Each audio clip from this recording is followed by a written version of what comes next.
defenders, I think, it's like.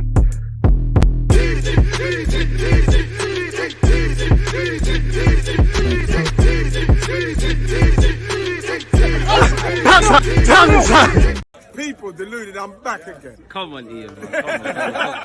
People deluded, I'm back again. Unfortunately, it's February the 1st, new month, new blessings to you lot tuned in. I say unfortunately because Arsenal have signed a grand total of nobody. I mean, our women's team have made some signings. In terms of outgoings, it's primarily focused on the permanent transfer of Lino Sosa, and obviously a couple of young players have been recalled from loan and gone elsewhere. But where Arsenal are concerned in terms of signings, the very thing I wanted to avoid, I knew it wasn't going to be a striker or a winger.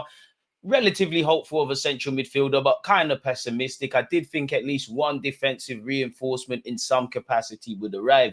And again, I guess there's still time in the day to get things done, but where Arsenal are concerned, what we've got is what we've got. As Mikel Arteta says, it's his job to find internal solutions and maximize his existing players, and that's what he's going to have to do from now till May in an attempt to salvage what is left of the Premier League. And if Arsenal are in that title race, and the Champions League is a whole nother entity in itself. Don't forget to smash the like button and things. As I said, new month, new blessings. Let's see for the final time this month what actually concerns our football club. Arsenal working on triple deadline day deal as Lino Sosa heads to Aston Villa. I mean, it's a bit of a clickbaity one, I guess, because Charles Sago Jr. allegedly is of interest to Swansea. It'd be a good move for him to go and get some minutes in the Championship and link up with a fellow Haylender in Charlie Patino. Bradley Ibrahim has joined her for Berlin, and we wish them all the best as they make the next steps in their careers. Allegedly, Lino Sosa is expected to complete a move to Aston Villa on deadline day. He's due to sign a 4.5-year deal, and he will also head on loan to the Championship and join Plymouth Argyle people. Apparently, he's one of a number of academy players who could leave the Gunners either permanently or on loan before deadline day. I mean, I know Koza Dewberry and Waters, obviously, they're it's a bit of a political thing in my opinion because they've got contracts on the table. But if I was them two, especially with jumping ahead, Cedric is staying. If I'm a young defender, I'm going to get some minutes elsewhere. If I'm Koza Dewberry, I'm trying to angle for a loan move because, it's one thing not blooding in young defenders. Young attackers, surely in theory, it should be easy or at least make your debut. So I'm not criticizing the manager. If I'm them two, I'm being very selfish and looking after my career. And I'm probably going to run down my contract and not be in a rush to sign a new deal, really.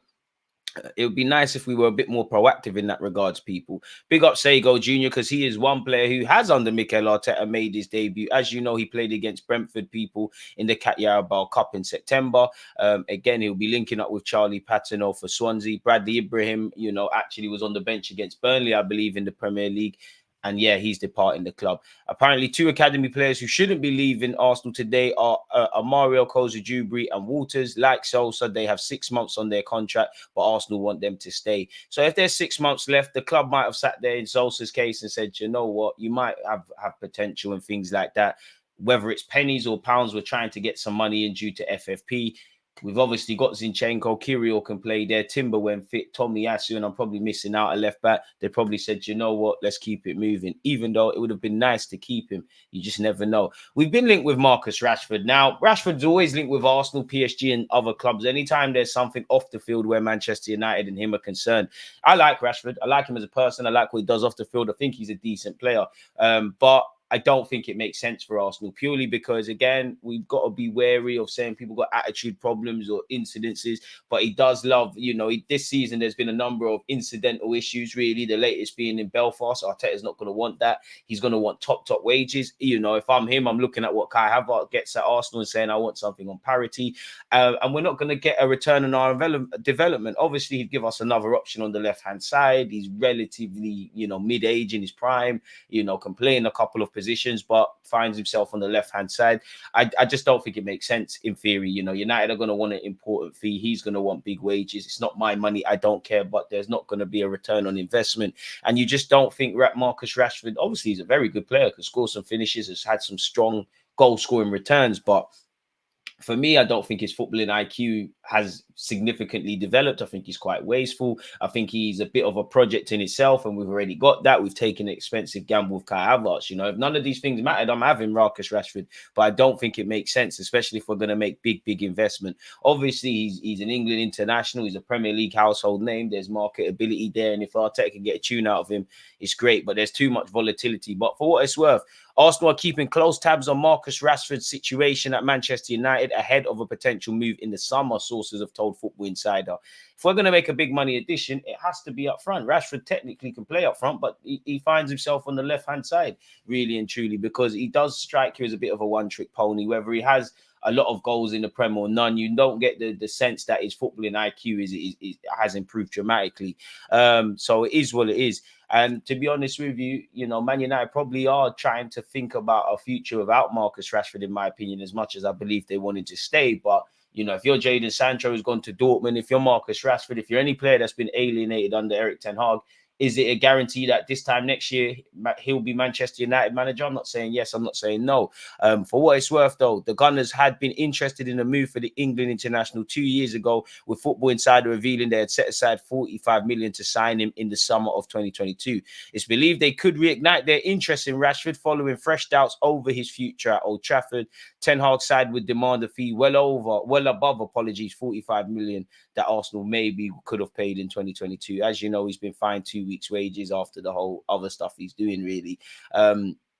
He's a left winger. He can play on the right, but he's a bit one-dimensional. Up front, I don't think his footballing IQ is there to be playing up front, even though he's got the physical qualities to play there. And he finds himself on the left-hand side. You know, he always turns up against Arsenal. I wouldn't be against it. It's not the best signing, worst signing we can make, but it's not necessarily the best. In terms of departures, Omar Rekik, who you know was at Wigan Athletic for the first half of the season, returned to Arsenal Football Club, and he's headed to Switzerland to play for Servette on loan for the rest of the season, people. He made 14 appearances for Wigan in this time. He kept 6 clean sheets and was part of 7 victories. So yeah, Marquinhos apparently 1 minute is Corinthians, then it's Fluminense. Apparently he's close to joining on loan with an option to buy. So it's fair to say Marquinhos didn't work. Now, Lokonga seems to be making positive inroads at Luton after his injury scares. I don't know if he'll make it at Arsenal, but I'd say the biggest thing with Lokonga, it has been a lack of confidence. So hopefully he can get that. I'm sure you all saw the assist against Brighton. You know, you'd imagine Jorginho, El Nene, Partey, one to all 3 of them could leave. Could Lokonga be an internal solution, or could we just hope that he performs for Luton, they stay in the division, and he's either sold there permanently or he's put himself in the shop window to depart? It's an important season for him. I don't think he goes off to the Euros with Belgium, but to have any chance, you've got to keep putting in performances, and he's still only 24. Romano has said Lokonga is starting to impress a lot in his loan spell at Luton, and my understanding is that Arsenal believe they made the right choice with this move. It hasn't always been easy for Lokonga since moving to England, as he struggled in the Arsenal first team and also failed to make much of an impact in a previous loan spell at Palace. Still, it's been seen as a smart one by Edu, who wanted Lokonga to stay in the Premier League and play on a regular basis. In the summer, Arsenal will reassess the situation before making a decision. Now they just want him to focus on the second half of the season at Luton, rightly so. But you know, Lokonga, Tavares, don't like putting him in the same bracket, but Kieran Tierney, speculation over these guys' futures will remain and won't go anytime soon. Not going to bother reading this to you lot because we've heard it a lot. As you know, Arsenal are in talks to get Tomiyasu and Benjamin White new deals. Apparently, Arsenal are very optimistic about agreeing deals for both. Once again, Bradley Ibrahim has joined Hertha Berlin on a permanent transfer. We wish the 19-year-old the best of luck for his future. Arsenal have been linked with West Ham target and FC Deutschland attacker Ibrahim Osman. I don't really buy this. I mean, he can play out wide as well as up front. He's in his early, you know, he's a young man, 19, approaching his early 20s. It makes sense to link him with Arsenal, really and truly, but all we've heard is FFP issues and whatnot. And obviously we're tying into what we're doing with the young players and whatnot, but it doesn't make sense. Romano also said Arsenal are focused on looking to bring in a fullback during the January transfer window, despite their lack of activity in the market so far. But at the moment, there's nothing really convincing from the club. So it's fair to say that we're not bringing in anyone. Romano's also confirmed that Swansea have agreed a deal to sign Charles Sago Jr. on loan until the end of the season. And we hope he's able to have a great loan spell towards what Charlie Patino's doing. I'm a big fan of Chiesa. You know, he's being linked with a move away from Juventus if he doesn't sign a new deal. I mean, you'd imagine Vlahovic in fact, the same languages around Vlahovic. So you'd probably see Arsenal Vlahovic rumours. I'm having Chiesa. There's no need for me to really have that here with you lot. Smash the like button if you haven't. We all know that Arsenal are yet to reach an agreement over a new contract for Kozu Jubi. Romano's confirmed such. And we know a host of clubs in England and abroad are looking at the individual people. So make of that what you will. The best news, I'm lying, the worst is apparently for all the talk about Galatasaray, Besiktas, this club, that club, and the other, Cedric Suarez will stay at Arsenal until his contract expires this summer, says Chris Wheatley. Several Turkish teams showed interest in the January window, but a move didn't, well, evidently didn't come to anything. And Ryan Cherky, again, his form and his consistency are a bit up and down, and I think that's why he finds himself in this situation. But Fulham are set to sign him for 35 million euros. I think he'd be a great option to have in our attacking rank. So, you know, if we could find some pennies, let's get that done. For me, it's very disappointing that we've got no reinforcements. You know, I would have loved a striker, a winger. We know these are typically summer additions. I do think we needed to bring in a central midfielder. It has not happened. And defensively, you know, when Tomiyasu is back, obviously, in Timber, we've got decent options there.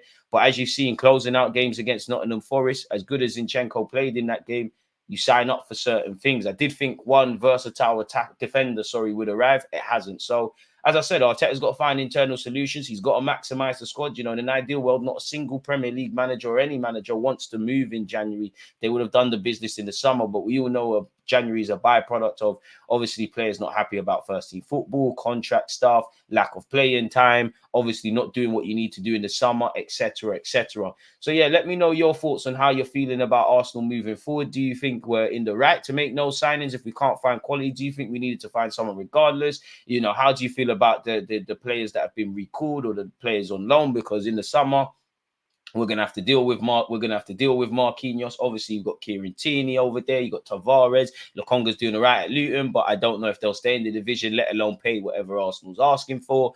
So yeah, people, let me know your thoughts on everything Arsenal, everything we've discussed. Most importantly, new month, new blessings. I hope you lot are doing well and safe, and I hope this month is great to you and your loved ones, and I hope that you lot remain in great health. If you haven't liked the video or hit the subscribe button, then what are you doing? Make sure you leave a comment. And yeah, God bless you all, man. Peace. Because